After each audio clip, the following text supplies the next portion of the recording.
On va maintenant parler des synchronicités. Alors, les synchronicités, c'est quand même un assez vaste sujet qui méritait bien un audio à part. Surtout que j'ai énormément d'anecdotes à donner là-dessus parce que j'en ai eu des tas comme toutes les flammes jumelles. Alors, les synchronicités, c'est un peu comme si on matérialisait nos pensées dans la matière. C'est ça qui est assez incroyable. Et puis, il y a une certaine rapidité dans les synchronicités. Alors, même les rêves peuvent l'être. C'est vrai que les rêves, on a tendance à ne pas se fier trop au symbolique des rêves parce qu'on va se dire qu'on a peut-être surinterprété ou qu'on n'a pas la bonne interprétation, ce qui peut arriver, même si l'interprétation juste viendra un jour ou l'autre par synchronicité souvent. Mais on peut rêver, par exemple, d'avoir le titre d'un livre ou d'un film qu'on ne connaît pas du tout. On se réveille avec cette pensée qui est assez récurrente. Et dans la journée, vous avez un collègue de travail qui va vous dire tu sais, je te conseille d'aller regarder ce film, il est trop bien. Donc qui porte le titre dont vous aviez rêvé, ou ça peut être un bouquin que vous allez trouver posé sur un banc, ou quelqu'un va vous offrir un livre qui porte ce titre. Alors là, dans ce cas-là, le message c'est d'aller regarder justement de quoi ça parle, de quoi parle l'histoire, est-ce que c'est une correspondance avec ce que vous vivez, parce que c'est vrai que les synchronicités elles apparaissent un peu quand on est dans un chemin d'éveil, dans un chemin d'éveil spirituel, sachant que c'est la reconnexion à soi et à son âme, c'est surtout ça l'éveil spirituel, sachant que le divin est en nous, j'ai envie de dire. Et c'est comme si l'univers se mettait un peu à votre service pour vous montrer que voilà, il y a de la magie dans l'air, c'est tout à fait ça. Parce que parfois on peut même matérialiser des objets. Alors ça, c'est assez incroyable. Où je vois par exemple que dans mon ancien logement, j'avais une espèce de marchepied orange dans mon jardin qui appartenait aux autres locataires et qui était très utile pour arroser les plantes en hauteur, pour désherber un peu. Mais il était orange. Et c'est vrai qu'un jour, j'avais bloqué sur ce marchepied en me disant, mais j'aimerais bien l'avoir dans une autre couleur, en noir ou en gris, mais une couleur un peu plus basique, parce que c'est vrai que orange, c'est moche, et je sais pas pourquoi j'avais focalisé là-dessus, mais des fois, ça arrive qu'on focalise sur des objets, et on se demande pourquoi on les a encore, mais en même temps, ils sont utiles. Et puis le soir même, je rentre du travail, et puis je regarde machinalement vers un container où on met les bouteilles. Et accolé au conteneur, il y avait un marchepied le même que le mien, mais couleur noire. Donc ça, c'est assez incroyable. Et ça m'est arrivé aussi où je pensais à une clé de sol. Vous savez, les clés qu'on trouve dans les gammes de musique, la clé de sol. Et le soir, en promenant ma chienne, je vois quelque chose qui brille par terre et je me penche et en fait, c'était une clé de sol en métal doré que j'ai gardée. C'était une espèce de décoration. Alors ça, c'est assez incroyable parce que là, on se dit qu'il y a de la magie dans l'air. Alors, il y a une personne dans le groupe qui me parlait des places de parking aussi, parce que c'est une espèce de loi d'attraction où on a besoin de quelque chose et que ça va intervenir dans notre vie. Où elle expliquait que souvent, quand elle arrivait dans un quartier, elle avait tendance à attendre qu'une place se libère, à demander voilà, à ses guides ou à l'univers d'avoir une place de parking. Et ça m'a fait rire parce que mon fils fait exactement pareil. Mon fils, il a un métier qui l'amène à beaucoup se déplacer en ville, dans une ville où pour se garer, c'est vraiment la misère. Et lui, il fait ça. Alors, avant d'arriver dans le quartier, il demande d'avoir une place. Et puis, lui, il se pose carrément dans une rue et il attend. Il attend qu'une place se libère. Et souvent, dès qu'il arrive dans les secondes qui suivent, une place va se libérer. Alors lui, il appelle pas ça les synchronicités, lui, il appelle ça la loi de l'attraction, mais c'est un peu ça, parce que des fois, on a l'impression que ça fonctionne vraiment. Et je pense vraiment que ça fonctionne. Je pense que les pensées, elles ont un pouvoir créateur. De toute façon, on est toutes et tous des co-créateurs, j'ai envie de dire. Alors c'est vrai que quand on est sur le parcours de flammes jumelles, les synchronicités vont souvent être des heures miroirs, où souvent on va voir le chiffre 11-11 apparaître, voilà, l'heure 22-22. C'est souvent énormément d'heures miroirs. Alors c'est vrai qu'au début, on va avoir tendance à essayer de les traduire, à voir ce que ça veut dire, mais à partir du moment que vous avez une pensée, quelle qu'elle soit, ou vous pensez à votre jumeau et que vous voyez une heure miroir, ça veut dire que votre autre aussi pense à vous, que les pensées de votre autre sont utiles. Et ça arrive aussi lorsqu'on s'éloigne un peu du parcours de flammes jumelles. Ça peut arriver d'avoir des temps où on se détourne un peu du parcours, où peut-être on va avoir des vues sur quelqu'un d'autre, ou tout simplement se recentrer sur nous, ou en avoir marre, parce que ça peut arriver aussi. Et là, on va avoir des synchronicités qui vont faire que le jumeau va réapparaître d'une manière ou d'une autre. Donc, il peut se remanifester. On peut voir son prénom partout. On peut même l'apercevoir. Ça aussi, c'est une synchronicité de voir son jumeau dans un endroit qui n'était pas du tout prévu. Alors, par exemple, vous avez prévu d'aller faire vérifier la pression de vos pneus, et puis vous arrivez à la station-service, et puis vous voyez votre autre en train de mettre de l'essence, ou vous voyez sa voiture, peu importe. Ça, c'est assez incroyable. Et les synchronicités, dans ce cas-là, nous remettent un peu, nous recadrent un peu en nous disant, écoute, t'es quand même sur un parcours flamme jumelle, va falloir te recentrer. Les synchronicités vont aussi nous permettre de faire avancer le lien dans la matière. Voilà, donc on va être amené à être face à des situations ou être à des endroits qui n'étaient pas prévus au départ. C'est souvent le cas dans les déménagements. Où moi, je vois que j'ai déménagé deux fois pendant ce parcours.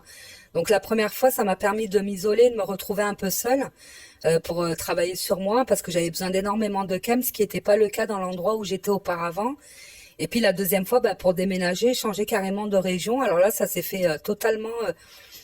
voilà, c'était pas du tout prévu à la base. Moi, j'étais très bien où j'étais. Et puis finalement, il y a des choses qui m'ont poussé un peu à partir, quelque part. Alors c'est vrai que c'était prévu que je rejoigne mon fils, mais en même temps, voilà, j'avais des réticences à partir. Et puis au bout d'un moment, tout m'a poussé à partir. Et je vois surtout au niveau du travail, où je me suis trouvée à travailler à un endroit qui n'était pas du tout prévu. Alors ça, c'était 3 ans après la séparation avec mon hôte. Moi, je n'avais plus du tout de nouvelles de lui. On s'était jamais revus d'ailleurs. J'avais des nouvelles, on va dire, en parcimonie par notre couple d'amis communs. Mais après, j'avais demandé qu'on ne parle plus de lui. Donc du coup, je n'avais plus du tout de nouvelles. Et puis, j'étais un peu en rémission de ma nuit noire de l'âme, parce qu'elle a duré quand même un certain temps. Alors, j'avais des montées et des redescentes, un peu les montagnes russes émotionnelles. Et puis à ce moment-là, donc une amie me demande si je peux l'accompagner au Forum pour l'emploi parce qu'elle est en recherche active de travail. Alors moi je voulais pas du tout y aller parce qu'il y a énormément de monde, c'est un endroit très fermé.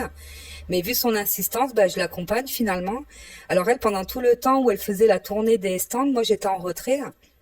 Et au moment de partir, parce que ça a duré quand même un petit moment, on passe devant le stand de Pôle emploi où il y avait de grandes affiches qui proposaient de faire un contrat de professionnalisation en vente au sein d'un hypermarché.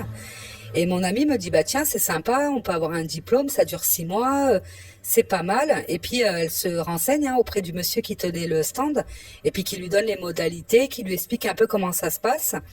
Donc elle demande de s'inscrire et lui me regarde et me dit, et vous, ça vous intéresse? Et je dis, ah non, pas du tout. En plus, moi, la grande distribution, c'est pas un milieu qui m'attire énormément. Et il me dit, c'est bien, de toute façon, au moins vous aurez un diplôme. Dans la vente, il y a énormément de recherche. Et puis c'est vrai que moi j'avais un emploi, j'étais vacataire, mais j'avais quand même un salaire qui me convenait, j'avais des horaires sympas, et puis la boîte était pas mal non plus. Et puis ma collègue, toujours aussi insistante, me dit, écoute, ça serait bien, on peut faire peut-être la formation toutes les deux, donc je m'inscris.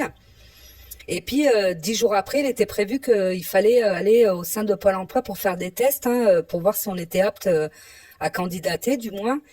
Et je reçois donc la convocation, je contacte mon amie en lui disant, est-ce que toi tu as reçu la convocation? Elle me dit, ah non, pas du tout, moi j'ai pas eu de nouvelles. Elle me dit, vas-y, elle me dit, vas-y, on sait jamais. Donc je vais là-bas, on était à peu près une trentaine de personnes. Et je fais les tests. Alors les premiers tests, ça portait un peu sur la psychologie, l'accueil client, tout ça, comment se comporter avec les gens. Bon, ça posait pas de problème.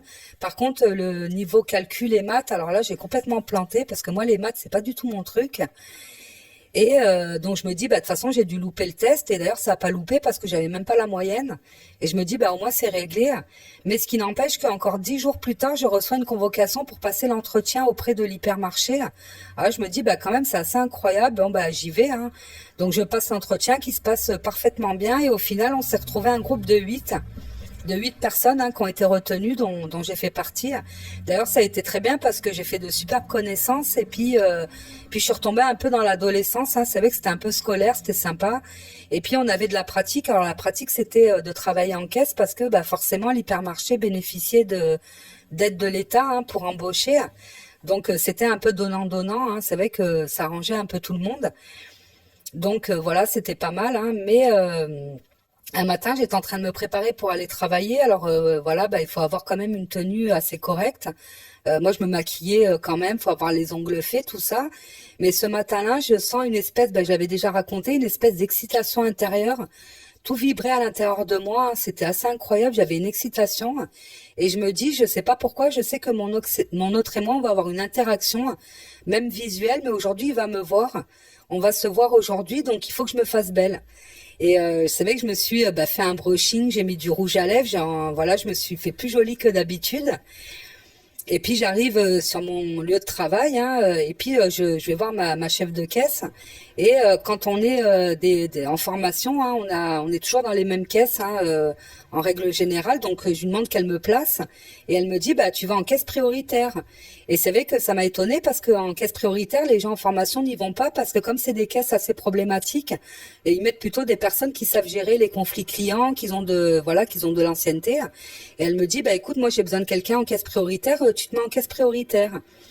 Donc je m'installe. Alors là, je vous dis pas l'étonnement de tout le monde qui me dit mais qu'est-ce que tu fais là? Je dis bah je sais pas, hein. Et puis je me trouve face aux caisses automatiques, vous savez les caisses libre-service. Et puis je commence à passer un client et puis une deuxième cliente arrive avec un monticule d'articles. Et moi j'étais en train de ranger ma caisse, de finir de m'installer. Et je sens un regard très insistant sur moi. Et je lève la tête et là je tombe yeux dans les yeux, hein, littéralement avec mon autre qui était en train de me fixer, hein, avec un regard très triste. Et je l'ai fixé, puis j'ai tourné la tête. Et voilà, hein, j'ai tourné la tête, je l'ai ignoré. Et c'est vrai que quand je l'ai vu, la première chose que je me suis dit mais qu'est-ce qu'il est beau, parce que lui aussi, bah, qui est d'un tempérament assez naturel, bah, il était très bien habillé, il était bien coiffé. J'avais l'impression qu'il savait qu'il allait me voir et que lui aussi s'était fait beau. C'est comme si nos âmes s'étaient donné rendez-vous, hein, c'est tout à fait ça.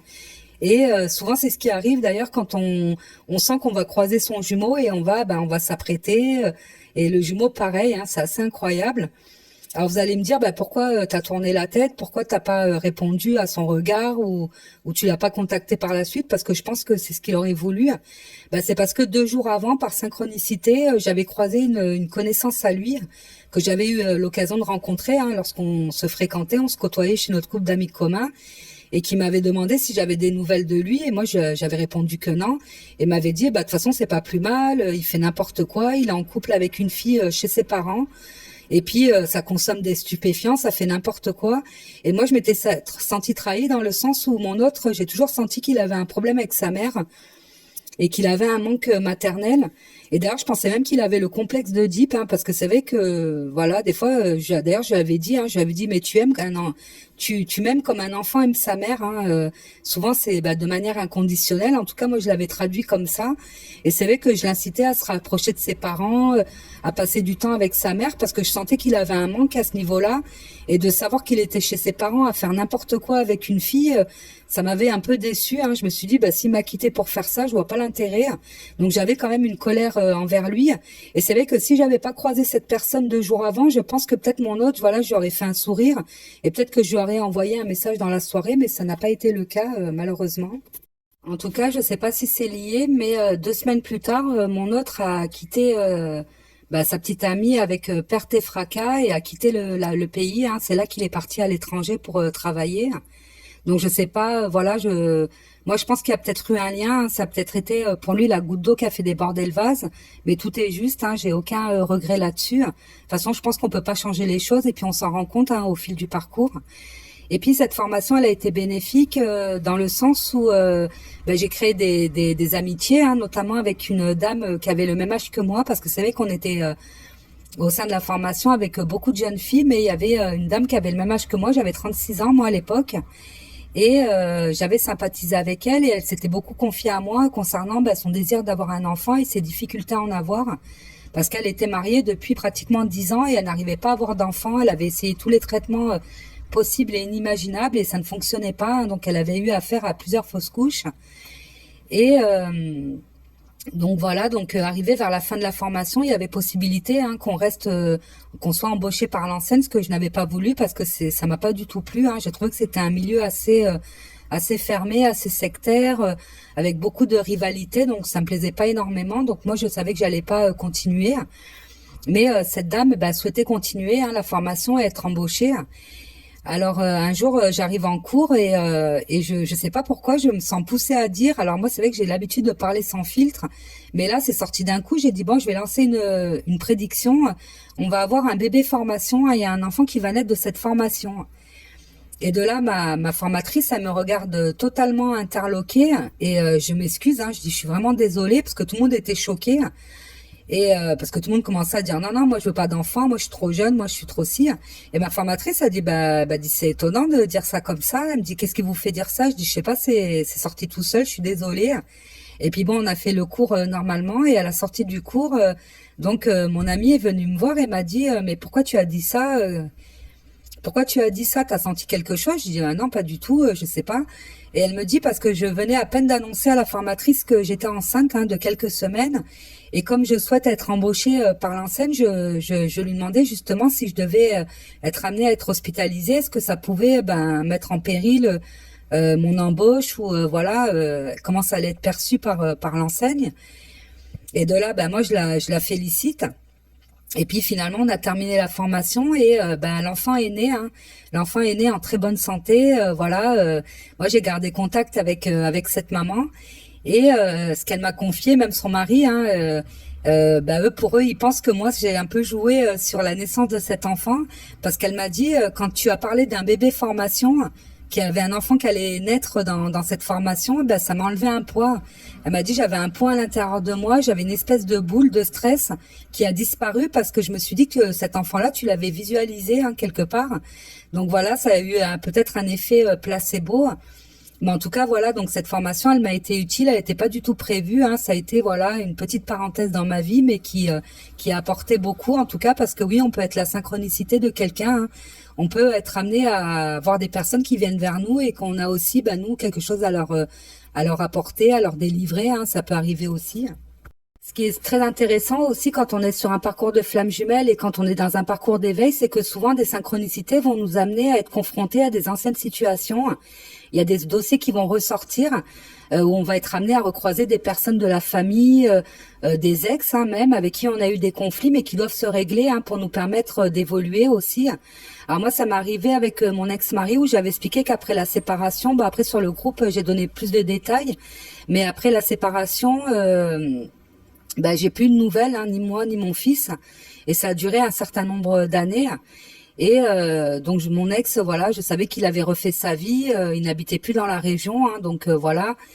Et puis lui est venu passer des vacances dans la région où on s'était rencontrés, où je vivais encore. Et il a été se promener dans une espèce de petit patelin où il y avait une brocante. Et il est tombé sur ma meilleure amie qui faisait une brocante à ce moment-là, à cet endroit. Donc il a été amené à la recroiser. Alors ce qui est marrant, c'est que ma meilleure amie n'avait pas prévu de faire la brocante à cet endroit-là parce que c'est pas un secteur qui était assez porteur pour elle. Elle avait été dans une ville un peu plus grande. Mais comme c'était des attributions de place par tirage au sort, elle n'avait pas été tirée au sort, donc elle s'était rabattue sur ce petit bled. Et puis c'est là qu'elle a croisé mon ancien mari, mon ex-mari, et qu'elle lui a dit, elle est assez franco, elle lui a dit mais est-ce que tu comptes aller voir ton fils parce que quand même les années sont en train de passer, c'est pas correct ce que tu es en train de faire, de pas donner de nouvelles. Voilà, tu sais que ton fils il en souffre, donc voilà, ce qui a lui s'est trouvé un peu au pied du mur. Donc il nous a contactés, en tout cas moi elle m'a contacté, elle m'a donné ses coordonnées, et puis on a été amené à le revoir. Et c'est assez marrant parce que j'étais persuadée que mon ex-mari était l'amour de ma vie. Alors à moi, savoir que j'étais pas du tout consciente d'être sur un parcours de flamme jumelle. Et quand j'ai revu mon ancien mari, je ne pensais plus du tout à mon autre. Mon autre pour moi c'était du passé révolu. Et quand j'ai revu mon ex-mari, déjà je l'ai trouvé assez vieilli. J'ai trouvé que voilà, il avait des manières. Alors c'est des manières qui m'insupportaient un peu à l'époque. Voilà, des façons de se tenir, de parler, de tenir sa cigarette, ou voilà, qui m'agaçaient à l'époque et qu'il avait toujours. Et c'est vrai que voilà, donc il a revu son fils. D'ailleurs, il a toujours des nouvelles de son fils depuis ce jour-là. Mais je me rappelle que quand je suis rentrée chez moi le soir, j'ai eu une pensée qui m'est venue en me disant finalement c'était pas lui l'amour de ta vie parce que regarde, tu l'as revu, ça t'a rien fait. Et je me suis dit si je suis amenée à revoir mon autre, je sais que ça me fera quelque chose. Donc voilà, ça peut provoquer des déclics. Alors ça c'est assez intéressant parce qu'il y a des choses qui doivent être épurées. C'est vrai qu'on doit se libérer un maximum des fardeaux qu'on peut traîner depuis quelques années. Et les synchronicités vont nous amener dans ce sens-là. Les synchronicités, elles sont aussi là pour nous permettre d'avoir des déclics et des prises de conscience, et puis de nous montrer qu'on n'est pas seul, parce que souvent on peut avoir des moments d'isolement et de solitude, que ça soit sur un parcours de flamme jumelle ou un parcours d'éveil, où déjà on a ce besoin de se recentrer, mais même étant donné que nos vibrations vont changer, celles de l'entourage ne vont plus correspondre, hein, j'ai envie de dire. Donc ça crée de l'éloignement. Ou même nous, hein, il y a des situations, il y a des endroits où il y a des personnes qu'on ne peut plus côtoyer. Hein, c'est carrément physique. D'ailleurs, je ferai un audio là-dessus, hein, sur cette solitude et sur les moments où on a envie un peu de s'extirper de ce parcours, hein, qui peut être très enfermant. Et les synchronicités sont aussi là pour nous montrer qu'on n'est pas seul, hein, qu'on est toujours accompagné. Alors moi j'ai une espèce de stabilité émotionnelle, hein, depuis un certain temps, mais j'ai des périodes où je suis en down, hein, ça peut être des périodes où je suis très fatiguée, où moi je suis en préménopause, hein, donc vous savez que j'ai un peu ces effets hormonaux qui parce qu'on est des êtres humains aussi, hein, donc des fois j'ai des périodes où je suis vraiment pas très bien.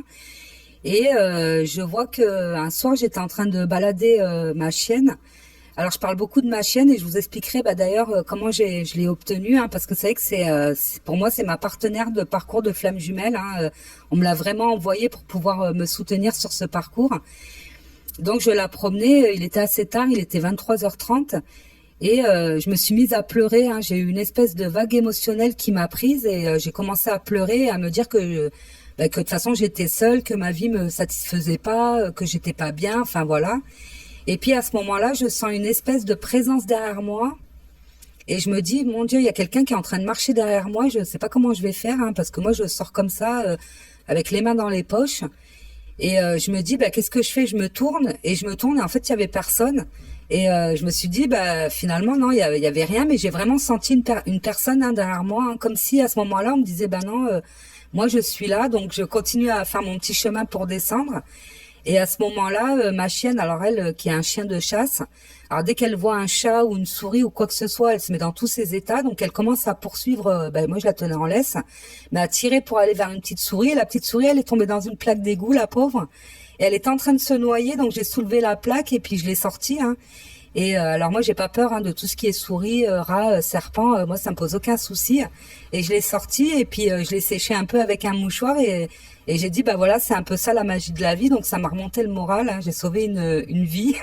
J'étais bien contente, mais voilà, ça c'est des petits clins d'œil du destin. Alors moi c'est vrai que j'essaye de pas trop rationaliser, est-ce que ça vient des guides, est-ce que ça vient de l'univers, est-ce que ça vient des anges, parce qu'on peut avoir des interventions angéliques aussi. J'essaie de pas rationaliser, j'accueille tout simplement. D'ailleurs, c'est ce qu'on nous demande de faire, et puis on peut pas tout expliquer, hein. C'est un peu ça la magie. Il faut laisser la magie entrer dans nos vies et dans ce parcours, hein, aussi. Alors concernant ma chienne, alors c'est vrai que elle, moi, elle m'a sauvée, hein, totalement. C'est vrai que ça peut paraître incroyable parce que j'ai quand même mes enfants, mais ma chienne, d'ailleurs, elle est en train de rêver. Je sais pas si vous l'entendez, elle fait du bruit. Mais moi, elle m'est venue en début de nuit noire de l'âme, hein. Je venais à peine de me séparer de mon autre. Alors moi, j'avais toujours rêvé d'avoir un chien, mais je m'étais jamais lancée parce que je trouvais toujours des excuses. Est-ce que j'aurais le temps de m'en occuper? Est-ce que le fait de pas avoir de jardin, ça va être problématique? Voilà, j'avais toujours une excuse pour ne pas prendre de chien. Et j'avais cette envie, hein, d'avoir un chien depuis très longtemps. Et en début de nuit noire de l'âme, ma meilleure amie m'appelle et me dit, écoute, je sais pas pourquoi j'ai pensé à toi, mais ma tante, elle vient de récupérer une chienne abandonnée. Les maîtres ne veulent plus s'en occuper. Elle a 3 mois. Et j'ai pensé que toi, vu que t'aimes bien les chiens, est-ce que t'aimerais la récupérer? Et puis je lui dis, je sais pas. Je me suis retrouvée un peu... elle m'a un peu pris sur le fait. Et elle m'envoie des photos. Elle me dit, regarde et tout. Elle est trop mignonne. En plus, elle est adorable. Et puis elle me l'a ramené, hein, finalement. J'ai dit écoute, ramène-la. Puis mon fils, il voulait un chien aussi. J'ai dit ramène-la, hein. Et finalement elle me l'a ramené. Et son prénom, je lui dis alors comment elle s'appelle? Et elle s'appelle Isis, hein. Donc ça c'est assez incroyable parce que Isis, ça représente un peu le féminin sacré. Donc ça c'est assez incroyable et c'est vrai qu'elle m'a porté bonheur jusqu'à maintenant et elle me permet en tout cas là, comme je suis dans une nouvelle région et que à part au niveau professionnel, j'ai pas trop de relationnel et elle me permet de rencontrer des gens, d'aller me balader. Et d'ailleurs, lors d'une balade, j'avais, là c'est aussi une synchronicité qui m'est arrivée récemment, parce que les synchronicités, elles sont là aussi pour vous montrer que vos pensées sont bonnes, hein, que vous êtes, elles accréditent un peu, hein, ce qu'on pense. Et en promenant ma chienne, j'avais rencontré un monsieur qui est à la retraite. Alors moi, comme je suis nouvelle dans la région, je demande beaucoup d'informations sur la vie pratique, sur l'historique aussi de la région. Moi, ça m'intéresse énormément. Et puis j'avais croisé un monsieur retraité avec qui j'ai fort sympathisé. On est resté 2 heures à discuter. Alors, il y a des personnes qui ont le pouvoir de vous faire remonter votre taux vibratoire parce qu'elles sont bienveillantes, elles sont intéressantes. Et c'est vrai que j'ai passé 2 heures à discuter avec cette personne et je me suis sentie revigorée. C'était assez incroyable. Alors, c'est vrai que moi, avec ma chienne, je repente beaucoup ma ville déjà. Donc, je vais pas souvent au même endroit. Et c'est vrai que cet endroit, il est un peu éloigné de chez moi. Et puis, ma chienne, elle aime pas trop. Donc, j'y vais rarement. Puis la dernière fois, j'y suis allée un peu tôt le matin et je me suis dit, bah tiens, ça serait marrant que je rencontre ce monsieur avec son Jack Russell, parce que lui a un Jack Russell et qu'on puisse l'échanger encore une fois. Et je me disais, parce que c'est tellement rare de rencontrer des personnes voilà qui vous font du bien, qui sont très sympathiques. Après, toutes les personnes que je croise en règle générale sont sympas, mais lui, c'est vrai qu'on a abordé énormément de sujets et c'est vrai que c'était très intéressant. Et puis à ce moment-là, je regarde machinalement à mes pieds, je ramasse un briquet. Alors je l'essaie, je vois qu'il marche et je le retourne et il y avait l'image d'un Jack Russell sur le briquet. Donc pour moi, ça a un peu validé le fait que c'est une bonne personne et que voilà, je dois me tourner vers des personnes comme celle-ci. Parce que les synchronicités, voilà, peuvent vous amener vers les personnes qu'il vous faut, les personnes qui vont vous faire du bien, les personnes qui sont bonnes pour vous. Alors ça a été le cas de mon fils. Alors mon fils là, il est en pleine séparation, mais il a passé 2 ans et demi avec une jeune fille qui lui a apporté énormément, déjà d'un point de vue spirituel. Et bon, la relation est en train de se terminer, mais lui ne regrette pas du tout. Il est conscient que ça a été une relation qui lui a fait du bien. Et c'est vrai que quand il a rencontré cette jeune fille, il n'était pas du tout intéressé. Il ne voulait pas être avec elle. Et elle a pris son parti. Ils se sont connus par rapport à des amis communs. Et elle s'est dit, bon, je laisse tomber, il me veut pas de toute manière. Et puis, je trouvais ça dommage parce que voilà, j'aurais bien aimé que mon fils soit en couple. Ça me faisait de la peine de savoir qu'il était seul. Mais bon, après, il fait ce qu'il veut. Moi, j'essaie de pas trop m'immiscer dans sa vie privée. Et puis, un jour, donc eux, ils n'étaient pas dans la même région. Elle était dans le sud et puis mon fils, il était dans l'est. Et mon fils m'envoie une photo de lui avec une coccinelle sur la jambe. Il me dit, mais regarde, maman, il y a une coccinelle. Elle arrêtait pas de me tourner autour. Elle s'est posée sur ma jambe. Je dis, c'est bien. En plus, ça porte bonheur, les coccinelles. Et quelques temps après, il m'envoie une photo. Alors, c'était cette jeune fille. Au même moment, elle a posté sur Snap une photo d'elle avec une coccinelle sur sa jambe. Et il me dit, mais maman, c'est incroyable parce qu'on a posté quasiment la même story au même moment. Et c'est vrai que ça a permis qu'ils se recontactent, qu'ils se parlent. Et puis finalement, ils ont vécu 2 ans et demi ensemble. Donc voilà, ça c'est vraiment assez incroyable. Alors pour l'anecdote, la coccinelle, c'est devenu une bête porte-bonheur justement de par une synchronicité où il y avait un condamné à mort. Alors ça, je sais pas si c'est une légende ou si c'est avéré. Un condamné à mort qui devait être décapité. Et au moment où le bourreau, il allait abattre la hache sur le coup alors je sais pas si c'était un échafaud ou une hache, mais au moment où le bourreau allait trancher la tête du condamné, une coccinelle s'est posée sur le cou de la personne. Et le prêtre qui était présent a dit, écoutez, c'est un signe, on va pas le tuer parce que si cette coccinelle s'est posée là, c'est qu'il y a peut-être une signification. Et puis finalement, ce monsieur a été sauvé grâce à cette petite coccinelle. Et il s'est avéré quelque temps plus tard que le condamné a été innocenté. Donc finalement, ils allaient tuer un innocent. Donc ça, c'est assez incroyable. Là, on a parlé de synchronicité plutôt positive, mais les synchronicités peuvent s'avérer négatives. Du moins, elles vont se présenter comme étant négatives, mais c'est pour notre bien, pour nous montrer qu'on n'est pas sur le bon chemin. Alors, je prends l'exemple de ma meilleure amie qui avait une connaissance que je connais aussi, et qui me disait qu'elle allait se marier. Alors, ma meilleure amie s'inquiétait énormément pour elle parce qu'elle ne sentait pas du tout son compagnon. Elle me disait, je sais pas pourquoi elle veut se marier avec lui. Ils ont déjà eu une relation qui est tumultueuse. Lui n'a pas l'air d'être investi dans la relation, mais elle tient absolument à se marier. Donc voilà. Et puis finalement, lui avait accepté de lui passer la bague au doigt. Et puis elle a commencé les préparatifs. Alors ma meilleure amie m'expliquait un peu comment ça se passait. Alors déjà, pour tout ce qui concernait la décoration de la salle, c'était problématique. Alors soit elle recevait les décorations dans la mauvaise couleur, soit les objets étaient en rupture de stock. Enfin, il y avait toujours un problème. Soit le colis disparaissait, donc le colis était marqué comme livré alors que elle n'avait rien reçu. Après, ça a été les cartons d'invitation. Donc elle avait fait faire des cartons et il y avait une faute d'orthographe dans le nom de famille. Enfin voilà, tous les petits détails qu'elle mettait en place, rien n'allait quelque part. Mais elle était tellement motivée à se marier, puis de toute façon elle avait publié les bans, donc c'était un peu trop tard.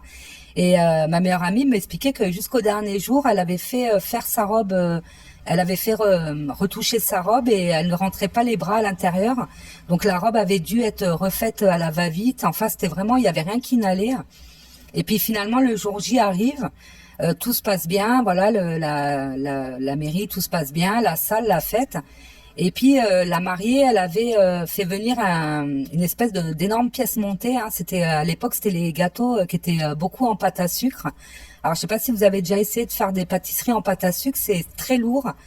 Et puis ils avaient emprunté une espèce de table de bar, hein, une table un peu surélevée pour poser le gâteau. Et au moment de poser la pièce montée, bah, la table a basculé, hein, le plateau a basculé avec la pièce montée qui s'est écrasée par terre. Et là, ma meilleure amie m'a dit, bah écoute, là, si c'est pas un signe, alors moi, c'est vrai que j'étais pas du tout dans les synchronicités. Et puis moi, je me disais que voilà, c'était dû peut-être à un mariage qui était à petit budget, que les prestataires n'étaient pas non plus, n'étaient pas excellents non plus. Et puis finalement, bah, c'est un mariage qui n'a pas duré. Hein. Je crois que 6 mois après, ils se sont séparés avec perte et fracas. Enfin voilà. Mais moi, comme j'avais dit à ma meilleure amie, mais peut-être que c'est pas vraiment une punition, c'est que bah déjà elle a eu des signes hein, pour lui montrer que c'était pas le bon chemin, et puis qu'elle s'est peut-être pas mariée pour les bonnes raisons, elle s'est peut-être pas mariée par amour, mais elle s'est peut-être mariée pour essayer bah, de sauver sa relation ou de maintenir son autre hein, quelque part. Donc voilà, donc souvent on est prévenu de choses et on va se dire bah tiens si je m'étais écoutée, bah ce jour-là il s'est passé quelque chose et j'aurais voilà, j'étais prévenue, donc ça soulage un peu, hein, même si ça n'enlève pas la peine, mais ça, on peut se dire, ben voilà, j'aurais dû écouter mon intuition, hein, c'est souvent ce qui arrive. D'ailleurs, ce qui est assez intéressant, c'est que dans les attentats du World Trade Center, donc ils ont fait une enquête forcément sur les malheureuses victimes hein, qui ont péri lors de l'attentat, et en parallèle, ils ont fait une enquête sur les employés qui devaient être sur place et qui ne l'étaient pas. Alors ils ont consulté les fichiers, sont aperçus que c'était des personnes qui étaient quand même assez consciencieuses, qui pointaient toujours à l'heure, qui étaient toujours présentes, et ce jour-là, ben, elles n'y étaient pas. Donc ils ont été contactés plusieurs personnes. Alors moi j'ai j'en ai trois qui me viennent en tête. Donc le premier, c'était un monsieur qui s'était préparé hein, pour partir. Et au moment de mettre ses chaussures, il ne retrouvait pas sa deuxième chaussure parce que je crois qu'il avait un petit chiot et que son chiot avait joué avec sa chaussure et l'avait baladé dans l'appartement. Donc il a passé un temps fou à chercher sa chaussure et finalement ça l'a mis en retard. Il arrivait au moment où le quartier était totalement bouclé.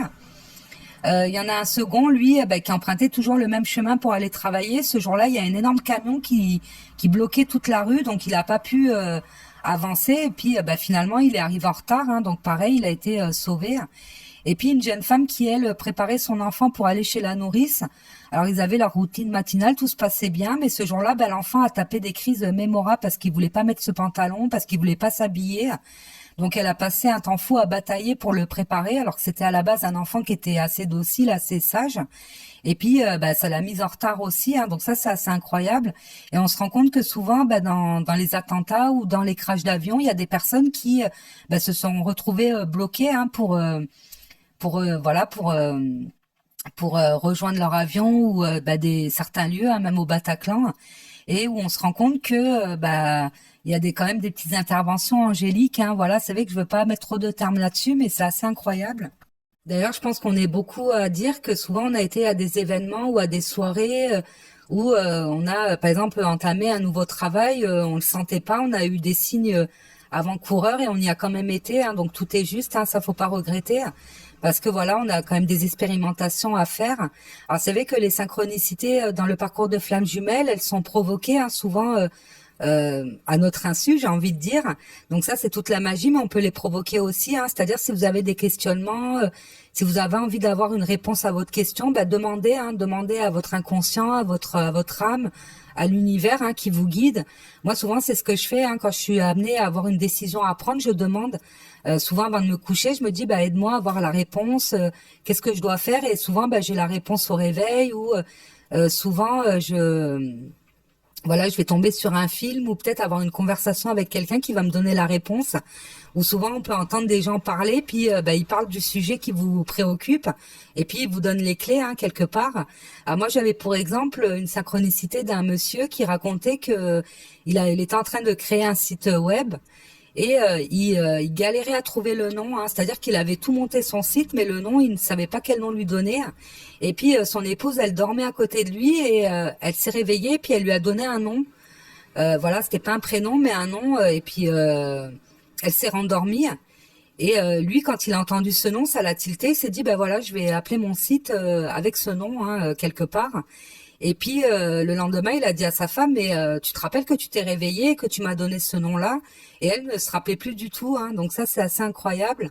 Et ça, des synchronicités comme ça, on peut en trouver partout sur le net qui sont totalement inexplicables. Alors c'est vrai que les synchronicités en début d'éveil, hein, en début de parcours flamme jumelle, on va en avoir énormément qui ne sont pas provoquées. Hein, donc c'est vrai que c'est assez incroyable. Et puis on voit un peu des synchronicités de partout, hein, forcément. Et puis après, ça va se calmer un peu avec le temps. Alors c'est vrai que moi, par exemple, la première synchronicité que j'ai eue, bah, c'est de découvrir, j'étais sur un parcours de flamme jumelle. Hein, c'est souvent comme ça que ça se passe, où vous allez tomber sur une vidéo, sur un article qui va vous parler. Hein. Donc moi, j'avais expliqué que j'étais tombée en premier sur des vidéos concernant la nuit noire de l'âme, qui m'avaient fait prendre conscience de ce que j'avais vécu, hein, parce que moi, je savais pas que j'avais traversé une nuit noire de l'âme. Et c'est surtout ça qui m'inquiétait, à savoir pourquoi j'avais vécu autant de souffrance pour une relation qui n'avait pas été super. Hein, j'ai envie de dire dans la matière.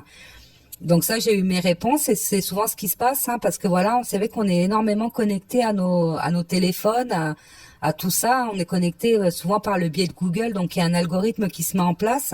Mais la synchronicité, c'est vraiment que quand ça voilà, c'est pas du tout lié à vos recherches et vous trouvez la réponse. Hein. C'est comme j'ai expliqué, le rêve de Blanche-Neige où j'avais pas cherché la définition du rêve et que je l'ai trouvé. Je suis tombée sur une vidéo à ce moment-là. Ah, les synchronicités elles ne vont pas que dans un sens, hein. C'est pas que le premier éveillé au lien qui va en avoir, hein. Le second aussi, hein, le second cheminant, j'ai envie de dire. Celui qui n'est pas éveillé au lien. Alors moi, je précise toujours qu'il a conscience qu'il a un lien particulier avec son autre. Ce dont il n'a pas conscience, c'est surtout que la relation peut fonctionner, que son autre est la personne qu'il lui faut et qu'il aime vraiment, en tout cas. Et puis surtout, il n'a pas conscience de qui il est vraiment. Hein. C'est vrai qu'il va être face à un processus d'individuation. Hein. C'est un peu l'unicité dont parle Fabien Marchand, c'est l'individuation dont parlait Carl Gustav Jung. Donc là, les synchronicités, elles vont se mettre en place et les symboliques dans les rêves aussi. Alors c'est vrai que le jumeau, il va pas focaliser sur les heures miroirs, sur des choses qui sont subtiles. Parce que justement, vu qu'il est inconscient, l'inconscient, son inconscient personnel, en tout cas, même le collectif, vont se mettre en branle, hein, j'ai envie de dire, et vont le pousser à s'éveiller. Donc ça peut être des synchronicités assez incroyables. Alors il peut se trouver dans des endroits où vous êtes, hein, où il va être poussé à aller quelque part et il va être amené à vous voir. Alors peut-être que vous n'allez pas le voir, mais lui il va vous voir.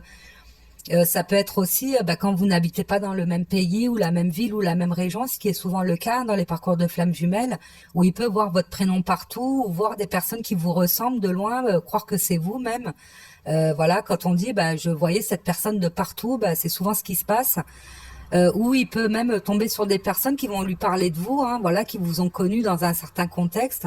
Bon, ça peut être plus rare hein, quand le jumeau est à l'étranger, mais quoi qu'il en soit, ou quelqu'un qui va lui parler de vous, mais sans parler de vous, hein, quelque part, lui dire, moi je connais une personne qui a fait ça, ou qui était comme ça, ou qui fait tel métier. Donc ça peut, en tout cas, il y a énormément de choses qui vont le ramener à vous.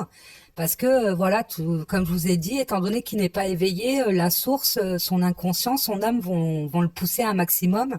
Et d'ailleurs, je suis toujours étonnée quand j'entends des témoignages de runners qui expliquent comment ils sont revenus vers leur autre et qui n'expliquent pas avoir vécu des synchronicités, avoir eu des rêves un peu avec des symboliques. Hein. Ça m'étonne énormément. Ou des chasers qui vont vous dire, moi, mon autre est revenu parce que j'ai travaillé sur moi et ça l'a tiré vers moi. Alors que non, hein, parce que voilà, des personnes qui reviennent dans votre vie parce qu'elles se sont rendues compte qu'elles vous aimaient ou que vous étiez la personne qu'il leur fallait. Ça nous est toutes et tous arrivé au moins une fois dans notre vie.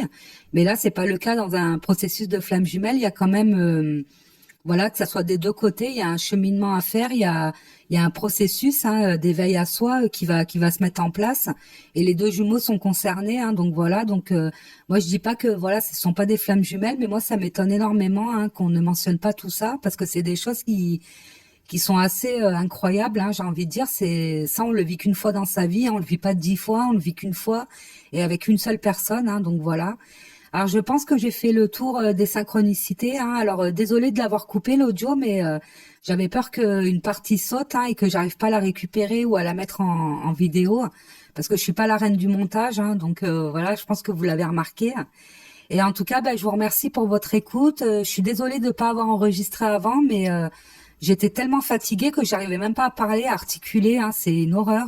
Alors je sais pas si c'est voilà les changements climatiques qu'il y a, mais j'ai une énorme fatigue, donc j'avais du mal. Mais je suis toujours présente sur le groupe des monologues d'une flamme, hein. Si vous souhaitez le rejoindre, venez, hein. En tout cas, là, on est à plus de 100 personnes, hein. On est à 115 personnes, je crois. Et c'est un groupe qui, voilà, qui commence à grossir avec énormément de bienveillance. Donc, on vous y accueille avec plaisir. Et je vous dis à très bientôt. Au revoir.